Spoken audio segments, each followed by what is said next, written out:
Assalamualaikum warahmatullahi wabarakatuh. Nama saya Riyad Malik Alfayat dari absen 33. Di sini saya akan menjelaskan tentang materi mekanisme. Nah, mekanisme itu adalah cara kerja atau proses yang menjelaskan bagaimana suatu sistem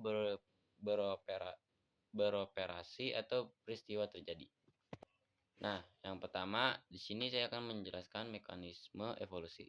Mekanisme evolusi itu ada 5. Yang pertama ada mutasi, seleksi alam, rekombinasi gen, migrasi, dan yang terakhir genetik drift. Nah, yang pertama tuh ada mutasi. Mutasi itu adalah proses perubahan genetik yang terjadi secara acak dalam urutan DNA suatu organisme. Mutasi dapat terjadi karena berbagai faktor, seperti kejadian dalam replikasi DNA mutasi atau tahan kimia tertentu. Nah, yang kedua itu ada seleksi alam. Seleksi alam adalah penyesuaian makhluk hidup dengan lingkungannya, seperti makanan dan minuman dan makanan wilayahnya. Jadi makhluk hidup tersebut harus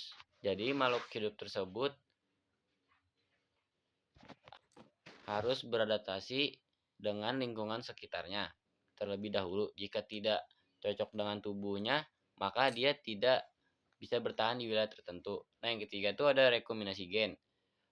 Penataan ulang urutan DNA melalui pemutusan dan penyambungan kembali kromosom atau segmen kromosom sehingga menghasilkan kombinasi alel baru. Bisa juga metode ini dikerjakan dengan mengembangkan atau menyambungkan DNA dari spesies berbeda untuk membuat gen baru. Yang keempat ada migrasi. Migrasi adalah proses perpindahan hewan secara berkelompok dari satu tempat ke tempat lainnya, biasanya untuk mencari makanan, berkembang biak, atau kondisi yang lebih baik. Yang terakhir ada genetic drift. Genetic drift merupakan peristiwa perubahan frekuensi gen dalam suatu populasi. Ini terjadi karena adanya populasi kecil yang berpisah dari populasi asalnya, mengakibatkan ada gen-gen tertentu yang memiliki jumlah banyak, sedikit, atau menghilang dari populasi. Nah, selanjutnya itu ada bukti evolusi. Yang pertama tuh variasi individu. Nah, contohnya tuh burung fish merupakan jenis burung yang dipakai C. Darwin untuk menguatkan teori evolusi yang dikemukakannya. 3 hal untuk dapat mempertahankan kelangsungan hidupnya, yaitu adaptasi, reproduksi, dan seleksi alam. Petunjuk adanya evolusi yang pertama ada anatomi perbandingan, embriologi perbandingan, fisiologi perbandingan, adanya variasi individu dalam satu spesies. Fish dari setiap pulau memiliki ciri khas masing-masing dalam ukuran tubuh, bentuk, paruh, dan ukuran cakar. Perbedaan ini dengan kesediaan makanan. Yang kedua ada penemuan fosil. Fosil yang ditemukan dalam lapisan bumi dari lapisan tua sampai muda menunjukkan adanya perubahan secara berangsur-angsur. Dengan membandingkan fosil-fosil yang ditemukan di berbagai lapisan bumi, dapat diketahui adanya proses evolusi. Nah, bentuk-bentuk fosil itu antaranya ada fosil, cangkang, gigi, dan impresi tapak kaki atau jejak. Tubuh bertambah besar, jarak mulut dan mata, leher, geraham, kaki, dan reduksi jumlah jari kaki.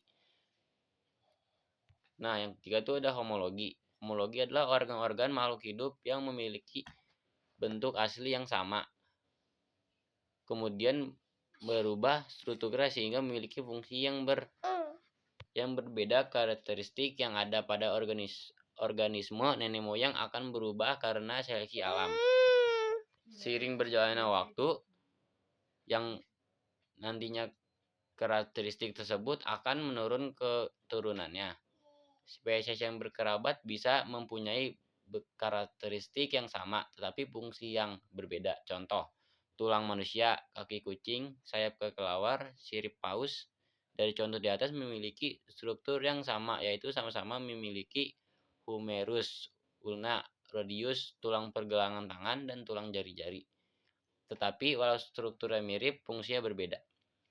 Analogi adalah organ-organ tubuh yang mempunyai fungsi sama tetapi bentuk asalnya berbeda. Contohnya sayap kupu-kupu dengan sayap burung yang keduanya memiliki fungsi untuk terbang. Sirip ikan dan sirip paus yang keduanya memiliki fungsi untuk berenang.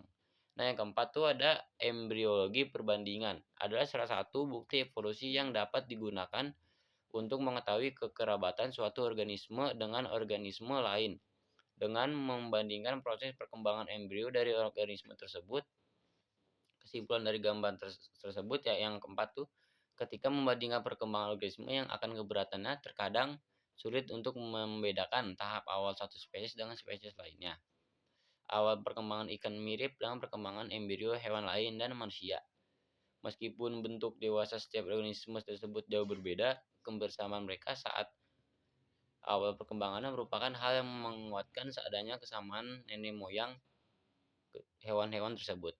Kesamaan embrio ini yang digunakan sebagai petunjuk adanya evolusi jika dua spesies berasal dari nenek moyang yang sama. Keduanya mungkin masih memiliki kesamaan dalam perkembangannya.